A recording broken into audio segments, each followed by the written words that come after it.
அன்னைக்கு ஸ்கூல் போகிறதா சொல்லிட்டு கிளம்பின ஆண்ட்ரூ ஸ்கூலுக்கு போகல. அதுக்கு பதிலாக ஏடிஎம் போய் பணத்தை எடுத்துட்டு மறுபடியும் வீட்டுக்கு வந்து ட்ரெஸ் சேஞ்ச் பண்ணிட்டு வீட்டை விட்டு கிளம்பியிருக்கான். போகிற வழியில் 2-3 சிசிடிவி கேமராவில் தென்பட்ட ஆண்ட்ரூ எங்கே போனான்னு யாருக்கும் தெரியல. அதுக்கப்புறம் எந்த சிசிடிவி கேமராலையும் ஆண்ட்ரூவை பற்றின ஒரு சின்ன தடயம் கூட போலீஸ்க்கு கிடைக்கல. அப்படி ஆண்ட்ரூ அன்னைக்கு எங்கே போனான்? ஆண்ட்ரூவுக்கு என்ன நடந்துச்சு? கடைசியாக ஆண்ட்ரூவை கண்டுபிடிச்சாங்களா இல்லையா அப்படின்றத பற்றி தான் இப்போ நாம் பார்க்க போகிறோம். வாங்க வீடியோக்குள்ள போலாம்.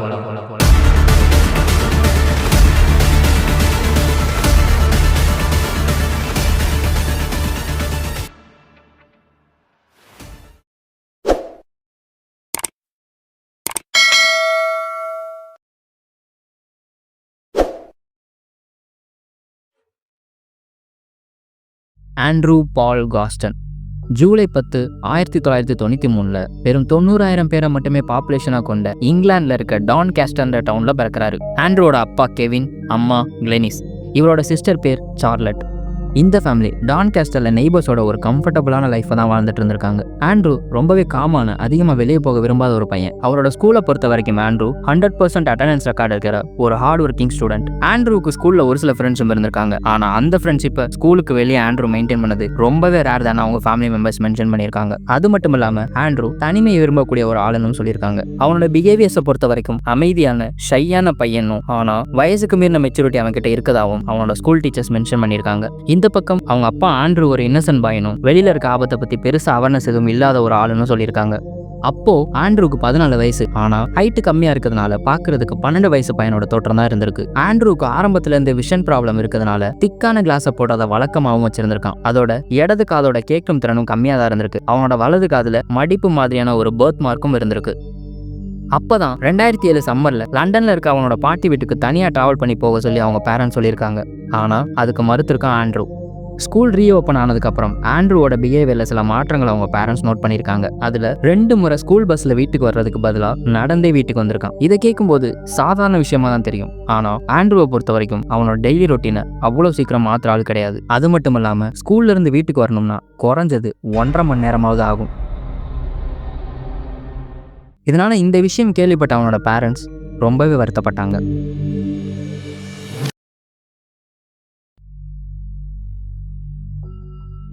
அன்னைக்கு காலையில எந்திரிக்கிறதுக்கு ரொம்பவே சிரமப்பட்டிருக்க ஆண்ட்ரூ. இது அவங்க அம்மாவுக்கு கொஞ்சம் வினோதமா இருந்திருக்கு. ஏன்னா எப்பயுமே ஆண்ட்ரூ சீக்கிரமா எந்திரிக்கக்கூடிய ஒரு ஆளு. அதோட எந்திரிச்சதுல இருந்து அன்னைக்கு ஏதோ சில காரணத்துக்காக ரொம்பவே இரிட்டேட்டடாவே இருந்திருக்கான். அப்பதான் வழக்கம் போல அன்னைக்கு காலையில 8-5 மணி அளவுல ஸ்கூலுக்கு போறதா சொல்லி வீட்டை விட்டு கிளம்பியிருக்கான். இத ஃபேமிலி ஃப்ரெண்டான ஆலன் முர்ரேன்ற நபர் பக்கத்துல இருந்த பார்க்ல உட்காந்துட்டு இருக்கும்போது பார்த்திருக்காரு.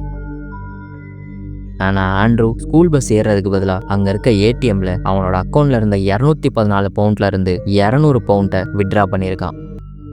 அதுக்கப்புறம் அங்கிருந்து திரும்ப வீட்டுக்கு வந்தது பக்கத்தில் இருக்க செக்யூரிட்டி கேமரால ரெக்கார்ட் ஆயிருக்கு. வீட்டுக்கு வந்ததும் தன்னோட ஸ்கூல் ட்ரெஸ்ஸை சேஞ்ச் பண்ணிட்டு ஸ்லிப்நாட்ன்ற பேண்டோட இமேஜ் பிரிண்ட் பண்ணப்பட்ட பிளாக் டிஷர்ட், பிளாக் ஜீனை போட்டுக்கிட்டு தன்னோட வேலட், சாவி, பிஎஸ்பி எல்லாத்தையும் அதே பேண்டோட இமேஜ் பிரிண்ட் பண்ணப்பட்ட பேக்ல பேக் பண்ணிட்டு வீட்டை விட்டு கிளம்பியிருக்கான். போகும்போது அவனோட பாஸ்போர்ட், வாமான துணி, பிஎஸ்பி சார்ஜர், அப்புறம் அவனோட பர்த்டேல கிடைச்ச 100 பவுண்ட் பணம் உட்பட ஒரு சில பொருட்களை மட்டும் வீட்டிலே விட்டுட்டு போனதை அவங்க அப்பா நோட் பண்ணியிருக்காரு.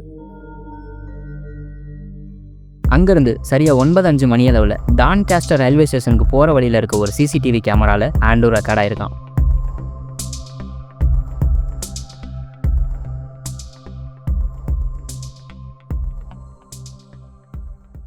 அங்க ஆண்ட்ரூ லண்டனுக்கு போறதுக்கு 1 வே டிக்கெட் ஒன்று பர்ச்சேஸ் பண்ணியிருக்கான். அப்போ அந்த டிக்கெட் கொடுக்குற நபர் ரிட்டர்ன் டிக்கெட்டும் சேர்த்து எடுத்தா காசு கம்மியாக தான் ஆகும்னு ஆண்ட்ரூ கிட்ட சொல்லியிருக்காரு. ஆனா அதுக்கு மறுத்து 1 வே டிக்கெட்டை மட்டும் வாங்கியிருக்கான் ஆண்ட்ரூ. ஆண்ட்ரூ அந்த ஸ்டேஷன்ல இருந்து கிங் கிராஸ் ஸ்டேஷனுக்கு போற ரயில ஏறும்போது தனியாக தான் இருந்திருக்கான். அந்த டிராவல் முடிகிற வரைக்கும் எதுவுமே பேசாம ஃபுல்லா வீடியோ கேம் விளையாண்டுட்டே இருந்ததா அவனுக்கு பக்கத்துல இருந்த லேடி ஸ்டேட்மெண்ட் சொல்லியிருக்காங்க.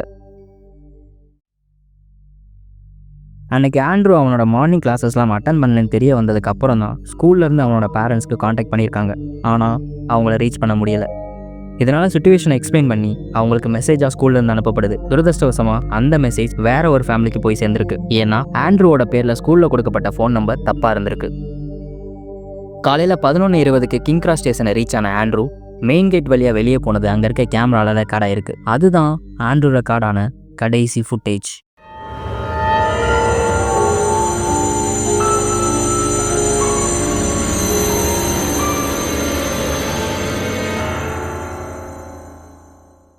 ஆண்ட்ரூவோட ஃபேமிலியை பொறுத்த வரைக்கும் அவன் காணாமல் போனதுக்கு முந்தின நாள் ரொம்பவே நார்மலாக இருந்ததாக தான் சொல்லியிருக்காங்க. ஒன்றா சேர்ந்து டின்னர் சாப்பிட்ருக்காங்க, அதுக்கப்புறம் பசில் கேம் விளாண்டுருக்காங்க, ஒன்றா சேர்ந்து டிவியில் காமெடி ஷோ பார்த்துருக்காங்க, அதுக்கப்புறம் தூங்க போயிருக்காங்க.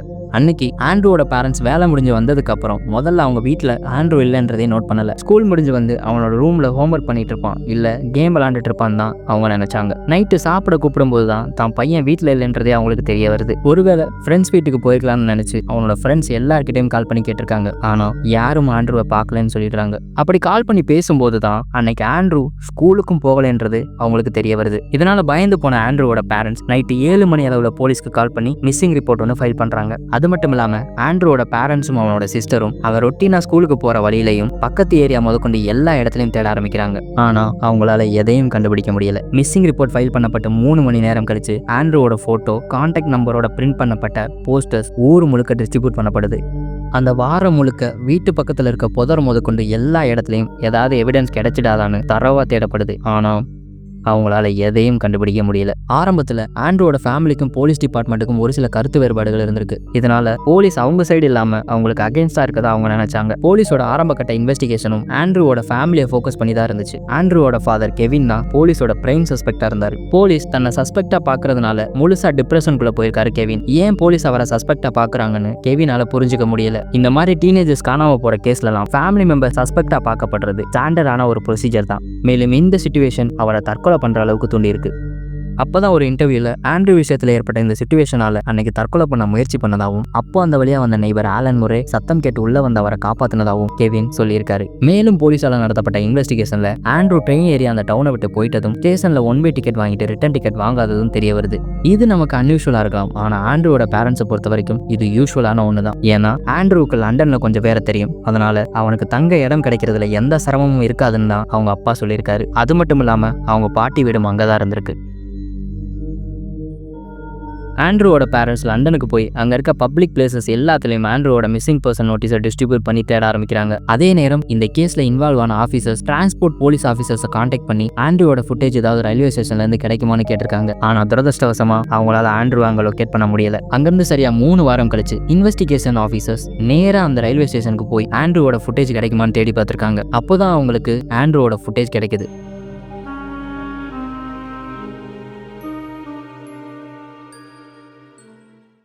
இந்த இமேஜ் தான் ஆண்ட்ரூவை தேட நடத்தப்பட்ட தேடுதலில் மீடியாவால் ஒளிபரப்பப்பட்டுச்சு. கூடவே அடையாளத்துக்காக மார்க் இருந்த அவனோட வலது காதோட இமேஜும் சேர்த்து ஒளிபரப்பப்பட்டுச்சு. இது மூலமா அவனை ஈஸியாக அடையாளம் கண்டுபிடிக்க முடியும்னு நினைச்சாங்க போலீஸ். அதே சமயம் போலீஸ் சிசிடிவி ஃபுட்டேஜை ரிவ்யூ பண்ண எடுத்துக்கிற டைம் டிலேக்காக பல்வேறு கிரிட்டிசிசமை ஃபேஸ் பண்ண வேண்டி இருந்தது. ஏன்னா உலக அளவில் அதிகமாக கண்காணிக்கப்படுற டாப் 10 சிட்டிஸில் ஒரு சிட்டி தான் லண்டன். யூகேலேயே அதிக சர்வைலன்ஸ் கேமரா இருக்கிற ஒரு சிட்டியும் லண்டன் தான். கிட்டத்தட்ட 50,000 கேமராஸ் சிட்டி முழுசும் பொருத்தப்பட்டிருக்கு. போலீஸ் கரெக்டாக டைமுக்கு சிசிடிவியை செக் பண்ணியிருந்தா ஆண்ட்ரூ எங்கே போனான்னு ஈஸியாக கண்டுபிடிச்சிருக்க முடியும். ஆனால் துரதிருஷ்டவசமாக அது பண்ணப்படலை. ஆண்ட்ரூ எதுக்காக லண்டன் வந்தான்னு கண்டுபிடிக்க நடத்தப்பட்ட விசாரணையில் அவங்க பேரண்ட்ஸ் என்ன சொன்னாங்கன்னா, ஆண்ட்ரூவுக்கு ஆன்லைனில் யார் கூடயாவது பழக்கம் ஏற்பட்டிருக்கணும், அந்த நபரை மீட் பண்ண கூட அவன் லண்டன் வந்திருக்கலாம்னு சொன்னாங்க. அதன்படி ஆண்ட்ரூவோட ஸ்கூலில் இருக்க கம்ப்யூட்டர்ஸ் பக்கத்தில் லைப்ரரியில் இருக்க கம்ப்யூட்டர்ஸில் செக் பண்ணியும் எதையும் கண்டுபிடிக்க முடியல. அவங்க வீட்டில் இருந்ததும் ஒரே ஒரு கம்ப்யூட்டர் தான், அதுவும் 8 வாரத்துக்கு முன்னாடி வாங்கப்பட்ட ஆண்ட்ரூ சிஸ்டரோட லேப்டாப். ஈவன் ஆண்ட்ரூ அவனோட இமெயிலை கூட எடுத்துகிட்டு போன PSP கூட லிங்க் பண்ணாமல் தான் இருந்திருக்கான். ஆண்ட்ரூவோட சிஸ்டர் என்ன சொன்னாங்கன்னா, ஆண்ட்ரூ அதிகமாக சோசியல் மீடியாலாம் யூஸ் பண்ணாத ஆள், அதனால ஆன்லைனில் ஆண்ட்ரூக்கு இந்த மாதிரி பழக்கம் ஏற்பட வாய்ப்பே இல்லைன்னு தான் சொல்லியிருக்காங்க. இந்த இன்வெஸ்டிகேஷனில் சொல்லப்பட்ட இன்னொரு தியரி, ஆண்ட்ரூ லண்டனில் இருக்க டூரிஸ்ட் பிளேஸ்லாம் சுற்றி பார்க்க போயிருக்கலாம்னு சொல்லப்பட்டுச்சு. ஏன்னா ஆண்ட்ரூவுக்கு லண்டனை ரொம்பவே பிடிக்கும். அது மட்டும் இல்லாமல் அங்கே இருக்க பப்ளிக் டிரான்ஸ்போர்ட்டேஷன்லாம் எப்படி யூஸ் பண்ணணும்னு அவனுக்கு நல்லாவே தெரியும். இதனால தைரியமாக அந்த ஜேர்னியை தனியாக ஸ்டார்ட் பண்ணியிருக்கதா சொல்லப்பட்டுச்சு.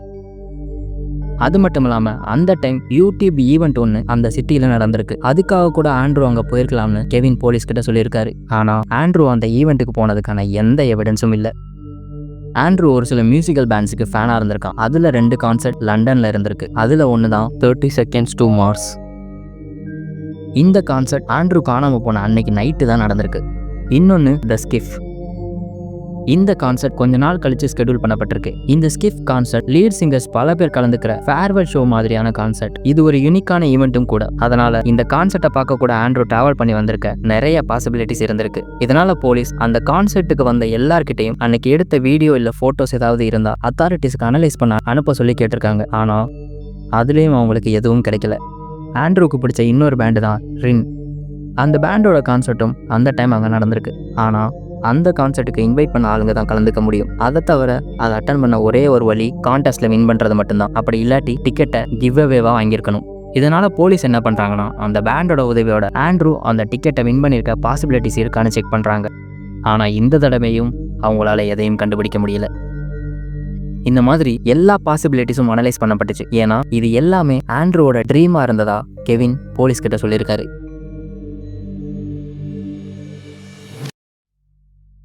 இதில் சொல்லப்பட்ட இன்னொரு தியரி என்னன்னா, ஆண்ட்ரூவோட ஃபேவரட் டிவி ஷோவில் ஒன்று தான் 1970 வெளிவந்த the fall and rise of Reginald Perrin. இதில் ஹீரோ புது லைஃப் ஸ்டார்ட் பண்ணுறதுக்காக ஃபேக்காக தன்னோட டெத்தை கிரியேட் பண்ணுற மாதிரி கதைக்களத்தை கொண்ட ஒரு ஷோ. இதனால் இந்த ஷோவால் ஆண்ட்ரூ இன்ஸ்பயர் ஆகி புது லைஃப்பை ஸ்டார்ட் பண்ணுறதுக்காக காணாமல் போன மாதிரி ஒரு தோட்டத்தை வேணும்னு ஏற்படுத்தியிருக்க கூட வாய்ப்பு இருக்குன்னு சொல்லப்பட்டுச்சு. ஆண்ட்ரூ காணாமல் போய் ஒரு வருஷத்துக்குள்ள இங்கிலாண்டை சுற்றி பல இடங்களில் ஆண்ட்ரூவை பார்த்ததா கிட்டத்தட்ட 122 ரிப்போர்ட்ஸ் போலீஸ்க்கு வந்திருக்கு. அதில் வெறும் 45 ரிப்போர்ட்ஸ் தான் லண்டன்லேருந்து வந்திருக்கு. இந்த எல்லா ரிப்போர்ட்ஸ்லேருந்து வெறும் 3 ரிப்போர்ட்ஸ் மட்டும்தான் சீரியஸாக கன்சிடர் பண்ணப்பட்டுச்சு. அதில் அந்த விட்னஸ் எல்லாம் ஆண்ட்ரூ மாதிரியே இருந்த அந்த பையன் கூட பேசினதா சொல்லியிருக்காங்க. அது மட்டும் இல்லாமல் போலீஸால் ரிலீஸ் பண்ணப்பட்ட டிஸ்கிரிப்ஷனும் அந்த பையன் கூட மேட்ச் ஆனதா அந்த விட்னஸ் போலீஸ் கிட்ட சொல்லியிருக்காங்க. அதில் ஒருத்தர் தான் ஆண்ட்ரூ காணாமல் போன அன்னைக்கு மதியம் அவனை பார்த்ததா சொல்லியிருக்காங்க. அதில் கிங் கிராஸ் ஸ்டேஷன்லேருந்து 2.5 மைல் தள்ளி இருக்கிற பீஸா ஷாப்பில் ஆண்ட்ரூ கூட பேசினதாகவும் அவனோட வே ஆஃப் டாக்கிங்கை பற்றியும் அந்த விட்னஸ் சொல்லியிருக்காங்க. இதை கேட்ட ஃபேமிலி மெம்பர்ஸ் அது கண்டிப்பாக ஆண்ட்ரூவாக தான் இருக்கணும்னு நம்பினாங்க. என்னதான் அந்த ஸ்டோரில் பல செக்யூரிட்டி கேமராஸ் இருந்தாலும் அதோட ஃபுட்டேஜ் எல்லாம் ஒரு குறிப்பிட்ட டைமுக்கு மேலே எரேஸ் ஆகிற மாதிரி செட் பண்ணப்பட்டிருந்திருக்கு. இதனால லேட்டாக அந்த இடத்துக்கு போன அத்தாரிட்டிஸ்க்கு ஆண்ட்ரூவை பற்றின எந்த ஃபுட்டேஜும் கிடைக்கல. இந்த மாதிரி பல பேர் ஆண்ட்ரூவை பல இடங்களில் பார்த்ததா சொன்னாலும் அதில் ஒரு லேடி ஆண்ட்ரூ காணாமல் போய் 1 மாதம் கழிச்சு கோவன் கார்டன்ற இடத்துல பார்த்ததா சொல்லியிருக்காங்க. அன்னைக்கு அந்த லேடி அந்த பையன் கிட்ட டைரெக்டாக போய் நீ டிவியில் காட்டின மிஸ் ஆன பையன் மாதிரியே இருக்குன்னு சொல்லியிருக்காங்க. ஆனால் அதுக்கு அந்த பையன் அதை நான் இல்லைன்னு மறுத்திருக்கான். போலீஸ் ஆண்ட்ரூவை பார்த்ததா சொன்ன யார்கிட்டையும் ப்ராப்பராக இன்வெஸ்டிகேட் பண்ணலைன்னும் கோவன் கார்டனில் ஆண்ட்ரூ கிட்ட பேசினதா சொன்ன லேடியவே 6 வாரம் கழிச்சு தான் கான்டாக்ட் பண்ண முயற்சி பண்ணதாகவும் கெவின் குற்றம் சாட்டியிருக்காரு. அப்போதான் 2008 அன்னைக்கு நைட் அடையாளம் தெரியாத ஒரு நபர் ஹேர்ஃபோர்ட் போலீஸ் ஸ்டேஷனுக்கு போயிருக்காரு. அப்போ அங்க இருந்த இன்டர்கேம் வழியா ஆண்ட்ரூ பத்தின இன்ஃபர்மேஷன் தனக்கு தெரியும்னு சொல்லி ரிப்போர்ட் பண்ணியிருக்காரு. அந்த சமயம் ரிசப்ஷன் டெஸ்க்ல ஆபீசர்ஸ் யாரும் இல்லை. இதனால கொஞ்ச நேரம் அங்கேயே வெயிட் பண்ணிட்டு இருந்திருக்காரு. கொஞ்ச நேரம் கழிச்சு ஆபீசர்ஸ் கீழே வந்து அந்த நபரை மீட் பண்றதுக்குள்ள அவர் அங்கிருந்து கிளம்பி போயிடுறாரு. வந்தது யாருன்னு தெரியாதனால போலீஸ் மறுபடியும் அந்த நபரை வர சொல்லி பப்ளிக்கா அனௌன்ஸ்மெண்ட் ஒன்று பண்றாங்க. அப்பதான் கொஞ்ச நாள் கழிச்சு அன்னோன் பர்சன் கிட்ட இருந்து ஒரு லெட்டர் பிபிசிக்கு வந்திருக்கு. அதுல அன்னைக்கு நைட் போலீஸ் ஸ்டேஷன் வந்தது தானும் ஆண்ட்ரூவை அதே மாசம் ஸ்ரூஸ்பரின்ற டவுன்ல பார்த்ததாகவும் எழுதப்பட்டிருந்திருக்கு. ஆனா அந்த நபர் தான் அன்னைக்கு போலீஸ் ஸ்டேஷன் வந்தாரானும் ஆண்ட்ரூ ஸ்ரூஸ்பரியில இருந்ததும் கடைசி வரைக்கும் கன்ஃபார்ம் பண்ணப்படல. 2009 ஆண்ட்ரூவோட ஃபாதர் கெவின் எல்ஜிபிடி கம்யூனிட்டி கிட்ட ஹெல்ப் கேட்டு போறாரு. ஒருவேளை ஆண்ட்ரூக்கு செக்ஸுவாலிட்டி ரீதியா ஏதாவது பிரச்சனை இருந்திருக்கலாம், அதை வீட்டில் சொல்ல பயந்து கூட இந்த மாதிரி ஓடி போயிருக்கலாம்னு அவர் திங்க் பண்ணாரு. ஆனா இதுல இருந்தும் அவருக்கு எந்த தகவலும் கிடைக்கல. அப்பதான் 2011 ஆண்ட்ரூவோட பேரண்ட்ஸ் ஒரு பிரைவேட் கம்பெனி அப்ரோச் பண்ணி லண்டன் உட்பட சதர்ன் இங்கிலாந்து ஃபுல்லா ஓடுற ரிவர் தாம்ஸ்ன்ற நதியை தரவா செக் பண்ணி பார்க்க முடிவு பண்றாங்க. பாடிஸை கண்டுபிடிக்க பயன்படுற சோனார் டெக்னாலஜி உதவியோட அந்த நதியில ஒரு தரோ சர்ச் கண்டக்ட் பண்ணப்படுது. அப்படி பண்ணப்பட்ட சர்ச்ல அவங்களுக்கு ஒரு பாடி கிடைக்குது.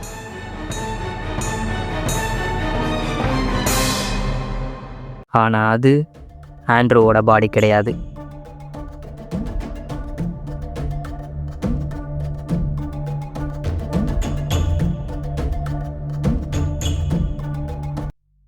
செப்டம்பர் 2017 இந்த தடவை ஆண்ட்ரூவோட தேடுதலில் நியூ ரிசோர்ஸஸ்லாம் பயன்படுத்தி தேடுதல் நடத்த போறதா போலீஸால அனௌன்ஸ் பண்ணப்பட்டுச்சு.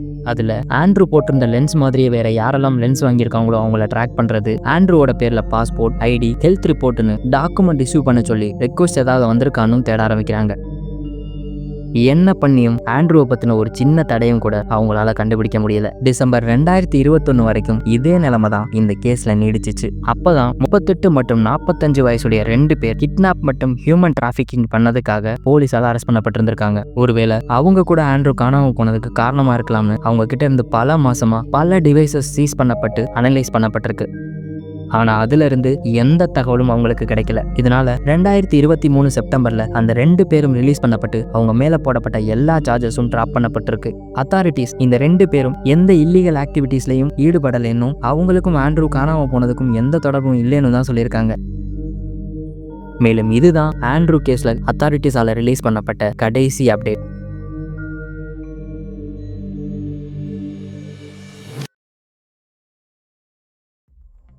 இப்போ வரைக்கும் இந்த கேஸில் எந்த முன்னேற்றமும் இல்லாமல் அப்படியே தான் இருந்துகிட்ருக்கு. அன்றைக்கி உண்மையிலே ஆண்ட்ரூவுக்கு என்ன நடந்துச்சுன்னு யாருக்கும் தெரியாது. இந்த கேஸை பற்றி நீங்கள் என்ன நினைக்கிறீங்க? ஆண்ட்ரூ விருப்பப்பட்டு தான் வீட்டை விட்டு ஓடி போய் தலைமறைவாயிட்டானா, இல்லை போன இடத்துல அவனுக்கு ஏதாவது அசம்பாவிதம் நடந்திருக்குமா? உங்களோட கமெண்ட்ஸை கமெண்ட் பாக்ஸில் மென்ஷன் பண்ணுங்கள்.